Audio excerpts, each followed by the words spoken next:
Hello everybody and welcome back again to Let's Play Baldur's Gate 3. We're still here in the unsatisfyingly unblown up Steelwatcher foundry, and as you can see my team is all healed up again because in between episodes I first of all picked up all the loot. I went back to my camp. That means I left the Steelwatcher foundry just enough that I could travel to my camp.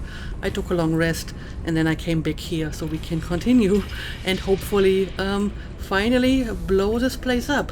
But before that I definitely want to look around a little bit. So yeah, let's see what we can see. First of all, there's a lever here. Let's see what that does.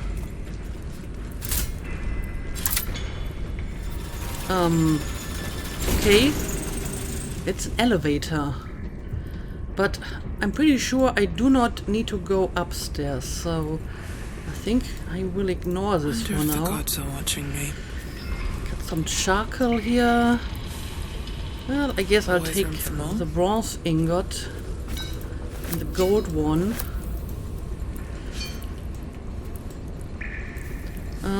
These are just the dead people.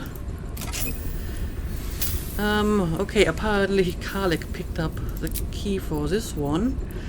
Ooh, look at this. This is pretty neat. I will take it. Okay, let's keep moving and let's see what else we can find. A parchment. Oh, it's not actually anything I can read. Okay. Let's have a look. This box is empty. And yeah, my quest marker points towards this door. Control center antechamber. Okay, so I guess that's where I need to go, into the control center. But before we do that, let's make sure we have looked at everything on this level. Ooh, a mind flayer parasite. Also, there's an enemy, a zombie. What is going on here? Why is there a zombie? Undead fortitude in surgery. What? Unable to move while strapped onto the operating gurney. Huh. And who is this unlucky fellow? Headless corpse. A cadaver with the brain removed. Is this how they puppet the Steelwatcher? You mean they put human brains inside of them? A cadaver with the brain removed. Yeah. Is this how they puppet the Steelwatcher? I think we already suspected that at some point. There were some hints in that direction, but I guess this confirms it. So they chop off people's head and put them into the Steelwatchers to make them come alive, quote unquote. Sure, I guess I'll take the parasite. Anything else of interest here? The inscription reads, "Fresh supplies for the Steel Watch, courtesy of necromancer Balthazar." Well, look at that. That's a name we haven't heard in a while. So, he was also working on this project. Interesting. Nothing of interest here. Okay, what do we got here? The House of Wonders. The High House of Wonders, Temple to Gond, the Gearsmith and the Wonderbringer. The house is at the same time an elaborate collection of workshops, laboratories and magico-manufactories, for what better way to worship the Lord of all Smiths than by making mechanisms in his name.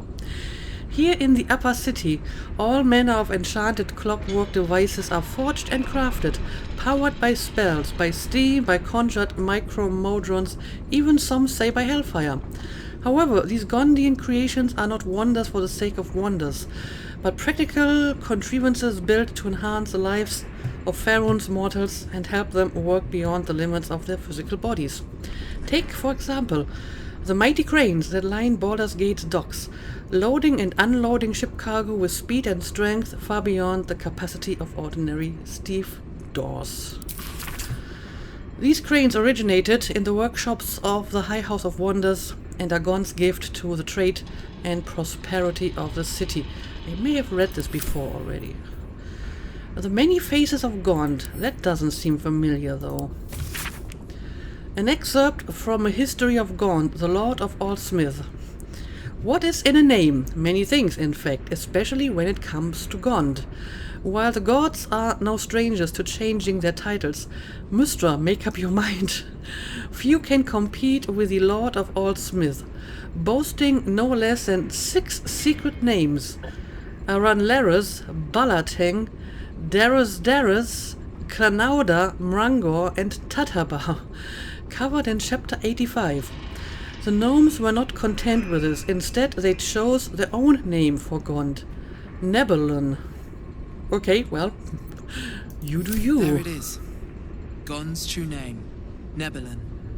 Is that important in some form? Why would she specifically point that out? Well, I guess I know Gond's secret name now. There might be some use for it. Also, I may want to put that poor zombie out of his misery here.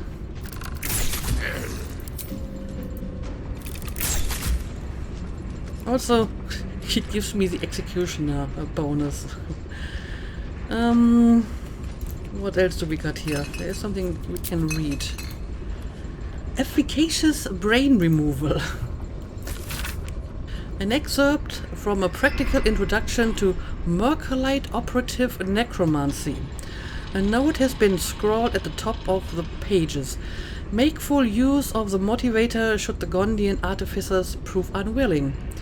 Step 1. Orbital trepanation of the cranium can be completed using the provided trephine or drill. Ensure the surgical tool does not pierce the somatosensory cortex. Okay, I don't think I need to know all the details here, so I'm going to ignore that. Yeah, I think it's time that we shut this whole operation down here. Also, he's still on my map as an enemy, even though he's dead. Well, I suppose he's a zombie, so he's undead. Now he's a dead undead. Anyway, let's see what else we got here. Orders to Black Gauntlet Rivers. I think that's one of the guys we killed the last episode. Give it a shot. Black Gauntlet Rivers. When the Steelwatcher's quota for the next 10 days is delivered, we will consider Watcher Phase 1 complete and can start winding down operations in the foundry. We will have enough automatons for our immediate purposes, and besides, we have an unexpected tadpole shortage that limits production. Okay, so they're using like tadpole brains to control them. That makes sense. There is no longer a need to coddle the Gondians if they prove truculent. You are authorized to execute individual troublemakers and stack their corpses somewhere visible as an example. Lord Gottish. Yeah, at least I was able to rescue some of them. I mean, a few died in the steel Iron Throne and some died here in the foundry, but we did manage to save quite a few.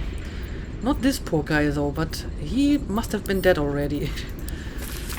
Please help. The Bay Knights have taken our families hostage. They're being held in an underwater prison. Get to the submersible by the... and then it just stops. The rest of the note's contents are obscured by blood. Okay, but we already knew that.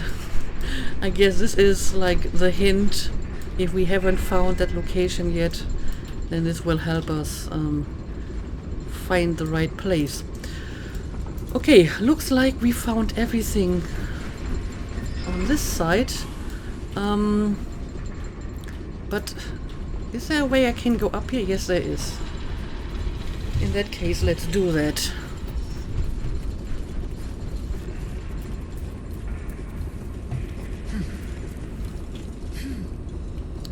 Another parchment, but I can't read it. I can just pick it up. Vessel identified.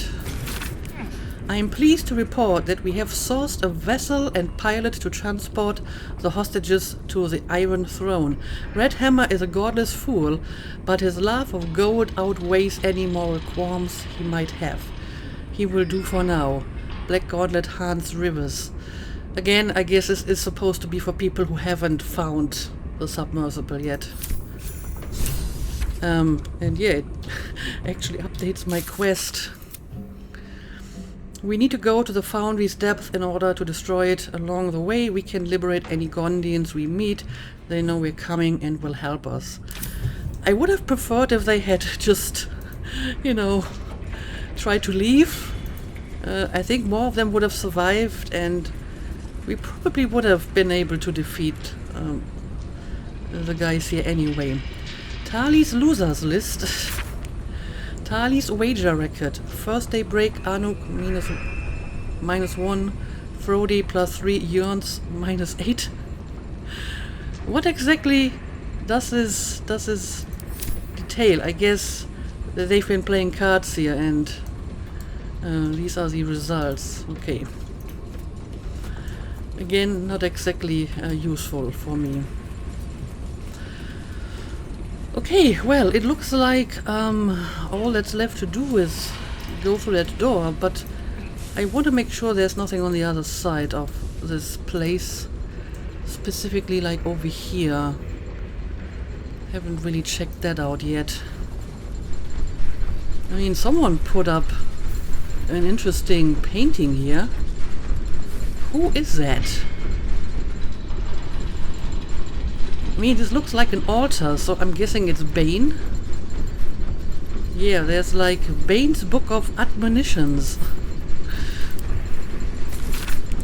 A book of adages and precepts for Baneites, providing the basic tenets of worship of the Lord of Tyranny, with suggested prayers for common situations.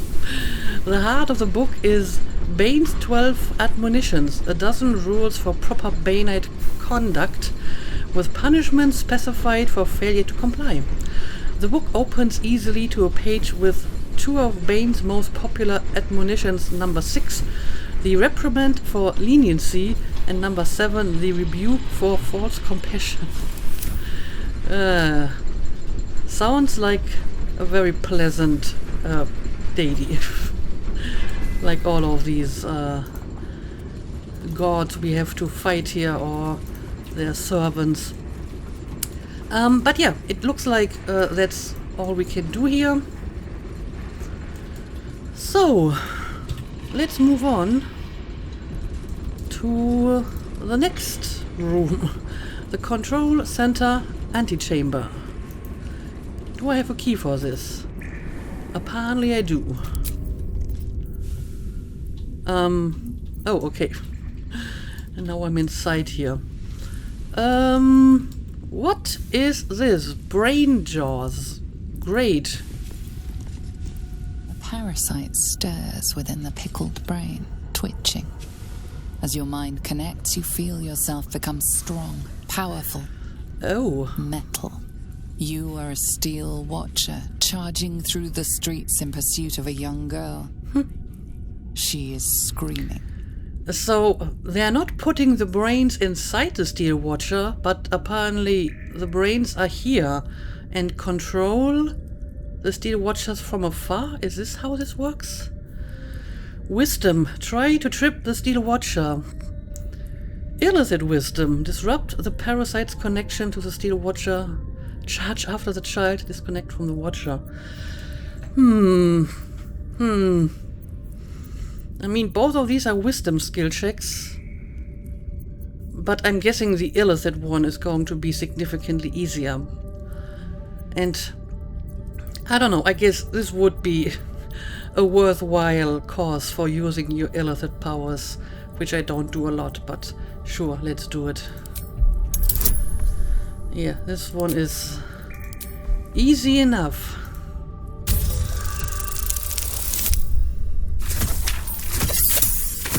I mean, that's a pretty good throw. I probably would have passed a normal wisdom skill check anyway.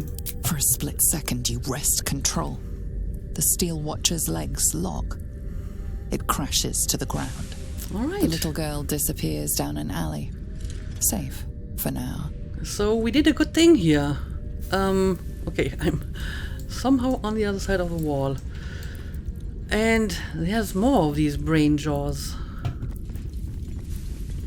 The brain in this jar is controlling a watcher on sentry duty at Worm's Rock. Huh.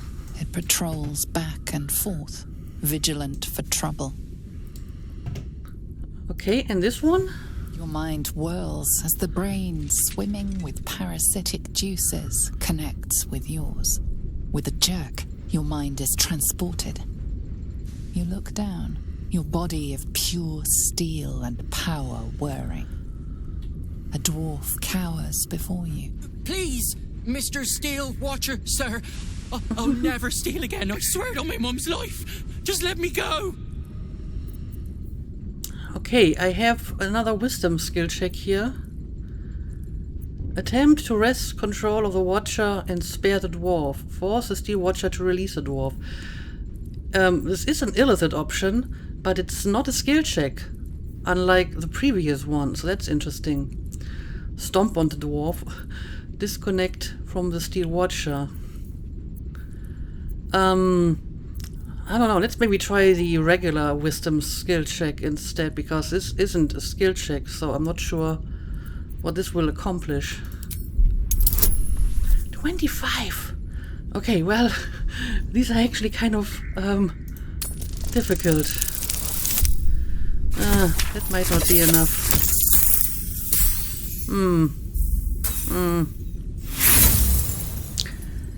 Well, I suppose I will try one more time. That's not going to make it any better. Yeah, I don't know. I don't think I want to use more inspirations here. You struggle against the parasite, but can only watch as you raise a mighty leg. What are you doing? No! Please! You stomp on the dwarf, Oh no. bones and intestines splashing on you. Well, I guess I tried.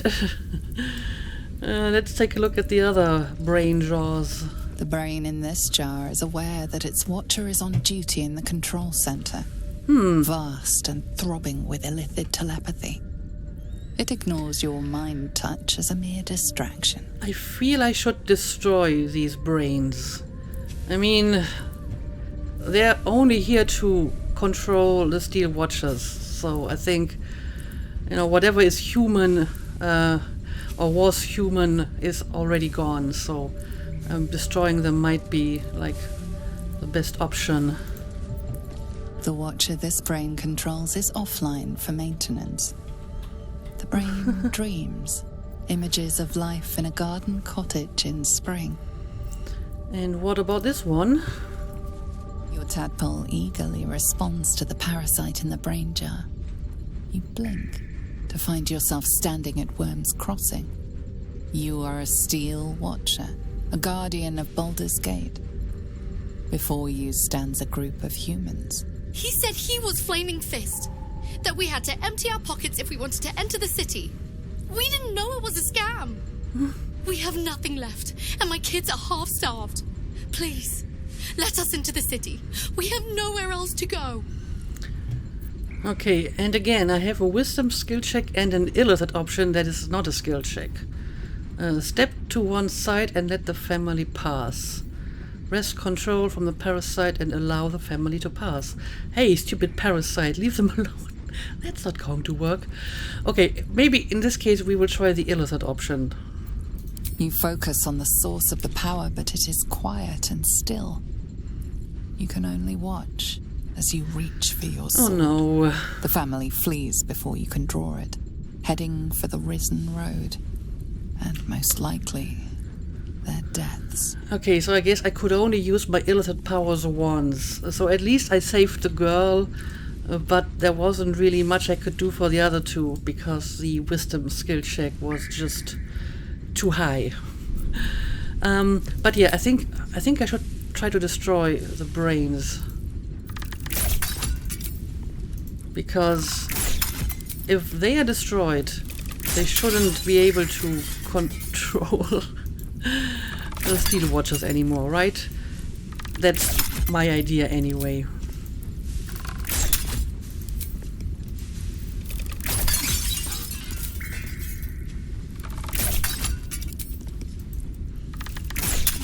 If I had known what would happen if I interacted with the braids, I would have just destroyed them right away.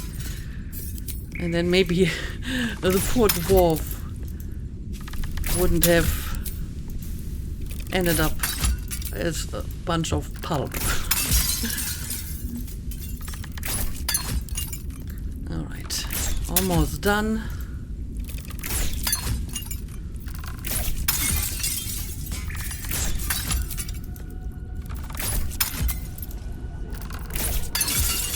Also, I do wonder if my companions have anything to say about this place, so let's talk to them. Oakfather preserve you. Okay, I guess they haven't. What's on your mind? Okay, well in that case we will just move on. Go ahead. I'm listening. Never mind. Do we have anything of interest in this place? Well, there's a dead person over here. And a headless person. So I'm guessing trying to talk to this dead person is not going to work because they don't have a head anymore. Two Bendobras. Bendobras, if this note ever finds its way to you, it means I'm dead, but at least I died trying. As the chief artificer of the Titan project, I know just what the horror can do, and I'm determined to see it destroyed.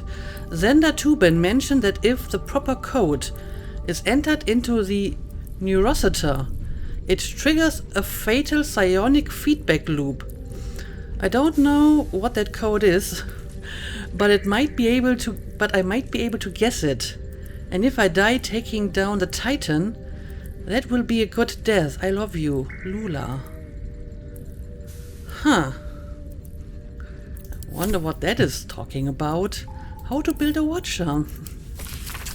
How Gortish hijacked the Gondian Autoguard project to create his steel watches is remarkable and horrible, and somebody ought to tell it. Might as well be me. The original design for the Autoguards outwardly resembled the eventual watches, but an Autoguard was designed to be piloted by a small individual in a cockpit in the torso.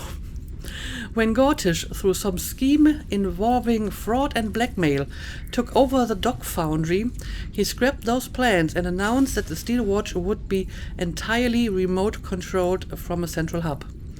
We had no idea that this remote control would involve both Mercolite necromancy and illicit psionics.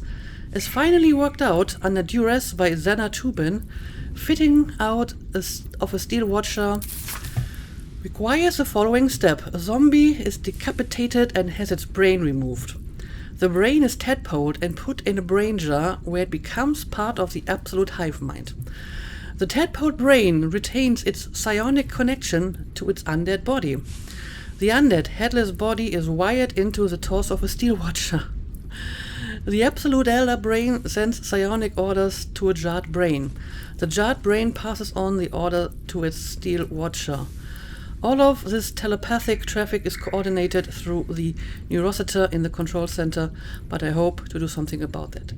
Okay, so if I destroy the brains, then the connection should be broken because they can't pass on the telepathic signal, I'm guessing. Okay. So, I guess we have to go in this direction now? Okay. Uh-oh. Oh no. There's even more Steelwatchers. Okay, I can see like 3 of them. And this is probably where I need to go? Is it like this apparatus over here? Okay, well, at least the Steelwatchers haven't found us so far, so maybe I can at least get in a first strike on one of them. Sure. Let's go ahead and do that. No time for mercy. And we will use the executioner. Okay, well that didn't do... Oh, what the hell? Oh no! What is that? The Steelwatcher Titan. Oh, it's that Titan thingy they've been talking about. Great. So, like a super Steelwatcher. I mean, most of the skills are the same as other Steelwatchers. Okay. But it has like twice the health. Now, that one note that we found mentioned that we can input a code somewhere in order to disable it. And I'm guessing it's over here, but I can't guess the code. I don't know the code, right? I mean, I guess I can give it a try and see what happens if I make it to the switchboard over here. But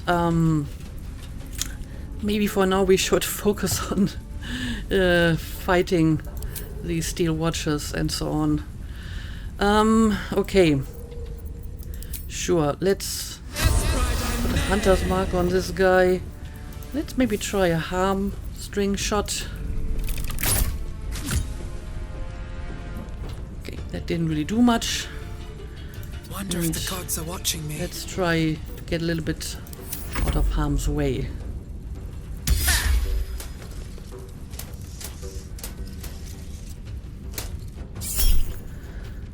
Sure. Let's use that. Oh no, pinned down.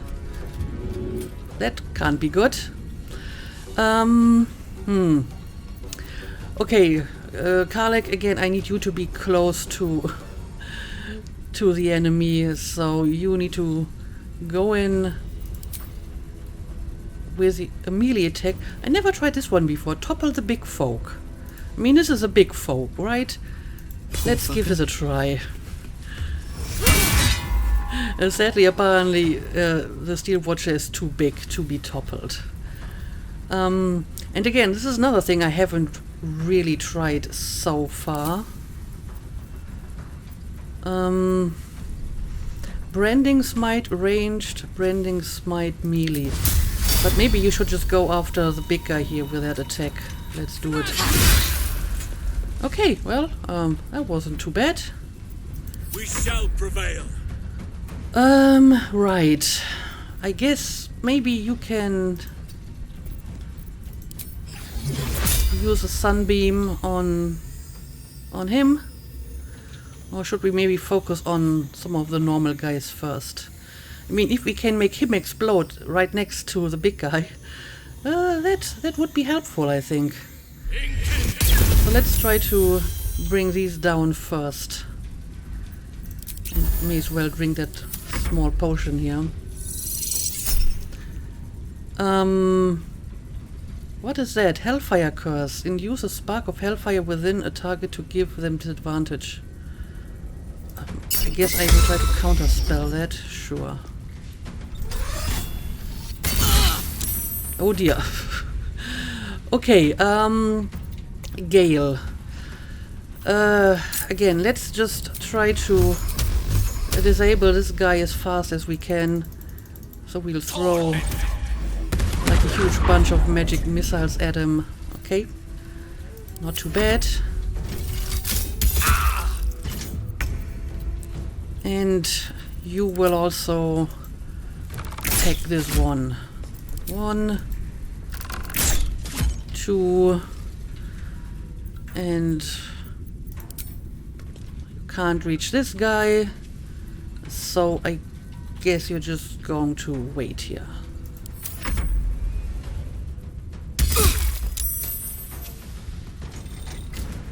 Of course, now he's moving away from the Titan, so we can't make him explode right next to him. That's a pity. But still, we have already weakened this guy quite a bit, so we should maybe continue with that. Of Of course, now Artemis is kind of in the way of the sunbeam here. In that case, you may as well go after the Titan. Okay, that wasn't bad. Smell blood. And since you're like right next to him, you can also go after this one. And I guess you should also friend steal. Okay.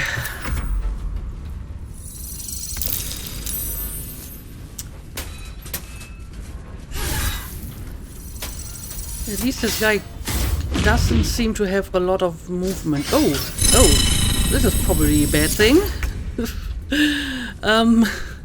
Okay, I guess I need to get out of this area here. So let's move Gale out of here. And you can just continue to shoot this guy. Okay, this one is going to explode. You can end your turn. And I mean, you're already out of harm's way. And this guy seems to have put up some sort of shield. While in this defensive state, Steelwatcher becomes unyielding and can use its repair matrix, hellfire missiles, and repelling protocol. Okay. So I'm not sure if I should be attacking this guy at the moment. Can you attack this guy? Kind of. By my hand. Oh no, but I didn't want you to run into the explosive area. That's not a good thing. Let's maybe move you a little bit over here. Now you can attack this guy. Yeah, she's not doing a lot of damage with her arrows, I'm afraid. Okay. Alright, that's one Steelwatcher down. But I still need to get Halcyon out of here, if possible. So can I attack this guy while he's in this state? I mean, it looks like it. Yeah, I mean, Karlek is certainly still doing some good damage here. He does have some additional HP, but... Okay, apparently now he has stopped this protocol. And I'm not sure what was supposed to happen here, but I guess it didn't happen because Halcyon is still fine. Let us see the battle won. Okay, Halcyon. Yeah, just shoot at the Titan. I think everyone else is kind of out of reach at the moment. Okay, we got one over here and one over here.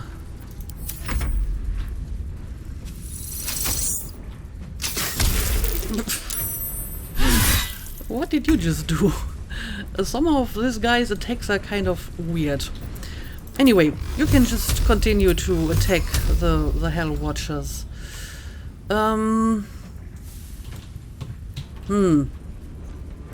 Doesn't really matter, I suppose. Just go after this one. And I suppose it doesn't hurt to already give you like a small potion.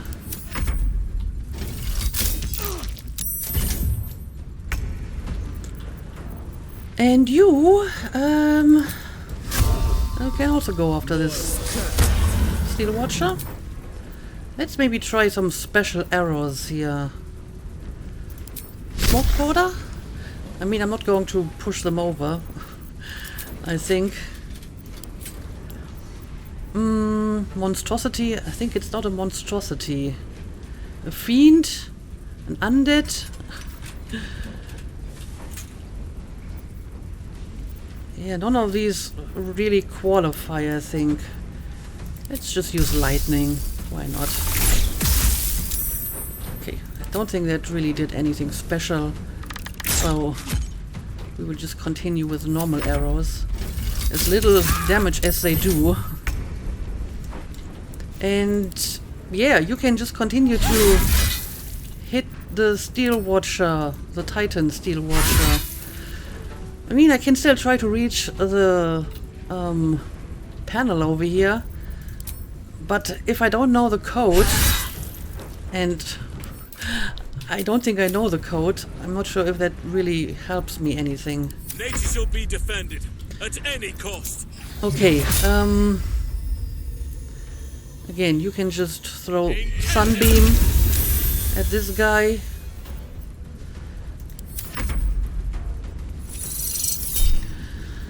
And he's trying to curse us again.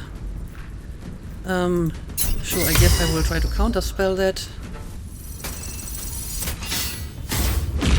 And he's going back into defensive mode. Oh no, and now I need to get you out of harm's way, I suppose.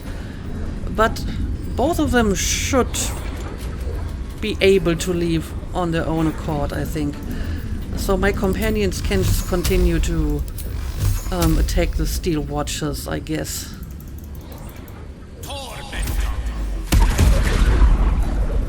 Right, this one is like halfway destroyed, and I'm going to give you another potion.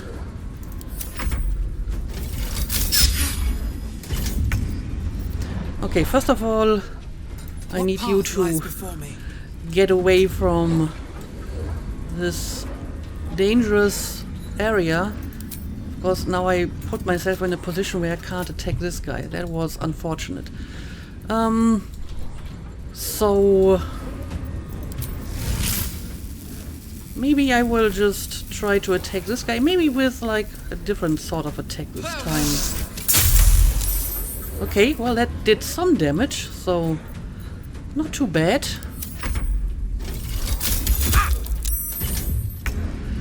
And yes, you also need to get away. But I suppose you can try to hit this guy before you leave. Can you not?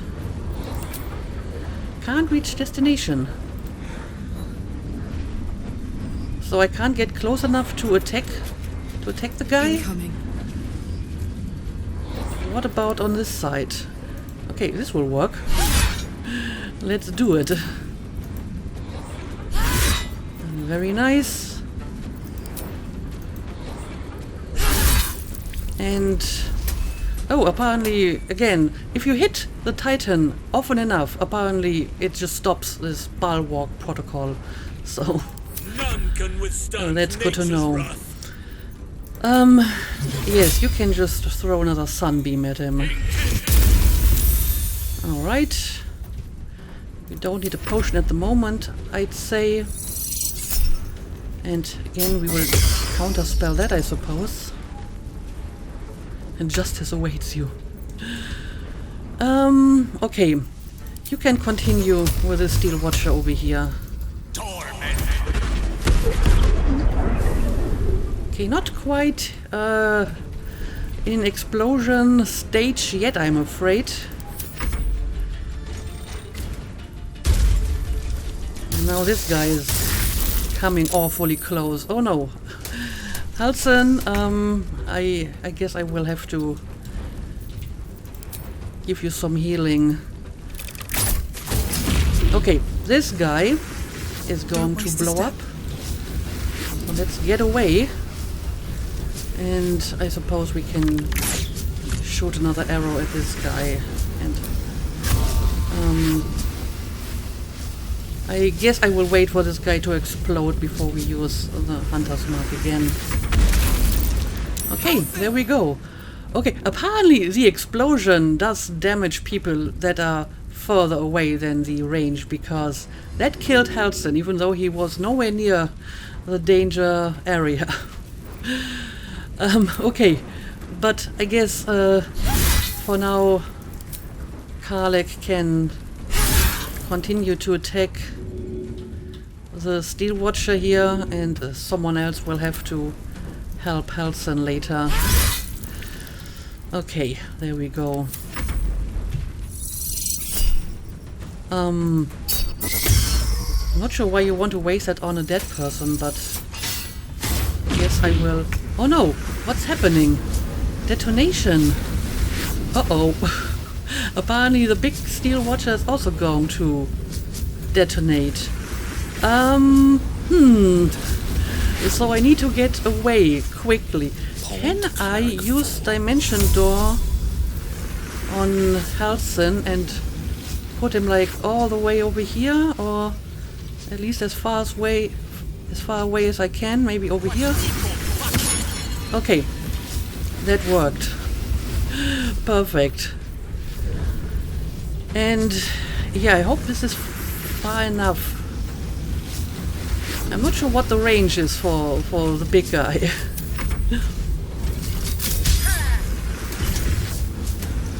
I have no idea how much damage he will cause. Okay, Artemis, I guess you will just use your Misty Step to... I don't know. Misty Step all the way over here. I hope that this is far enough away. Put him up. And you will just have to make a run for it. Aye, aye. Okay, this might be too close. But it's the best I can do at the moment. And... oh, okay. I still have a turn, apparently. Let's revive Halcyon. And... yeah, I mean, this is pretty much as far away as I can get. So I hope this is going to be fine. Oh no, and now he killed Halcyon again. I was hoping that this thing would explode before that, to be honest. It's go time. But apparently this takes longer than the normal Steelwatchers. Okay, there we go. But we still have this one left. Okay. But I mean, this is only one Steelwatcher. We should be able to deal with it. There we go. Maybe I'm going to put you over here. Halcyon, I'm sorry. We may have to revive you once all of this is over.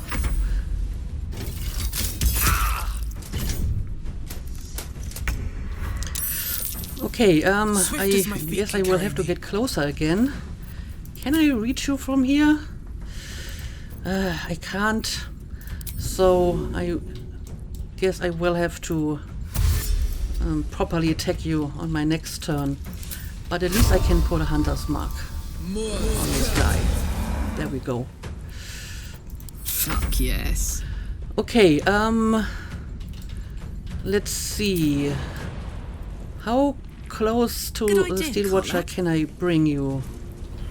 Maybe not close enough for an attack, but hopefully next time. Giant form, grow to a fearsome size. Let's give it a try. Nice. Okay. Unleash me. And again, I think you will just throw more magic missiles at them.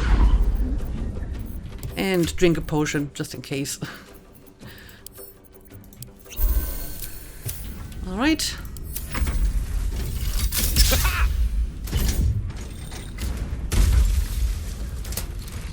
This guy can jump pretty impressively too. That's a bit of a problem.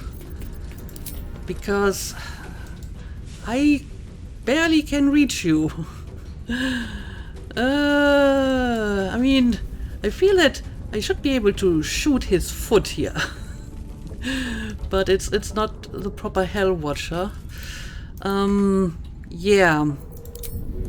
So again, I will have to get a bit closer first before I can actually do anything Ready here. for another round? Okay, let's see. Maybe I can bring you close enough to the Steelwatcher to attack. There we go. Oh no, it's still just a tiny bit too far away, but at least I can use Cleave. That'll do. Or at least it's better than nothing. Okay. No bloom, all doom. And you can just continue to throw some magic missiles. It's not going to be that much longer.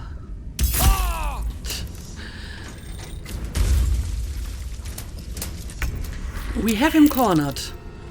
And yeah, I think Halsin just lost that fight. But it's okay. We will revive you later. Okay. 1 hit. 2 hits. Okay. And that should seal his fate.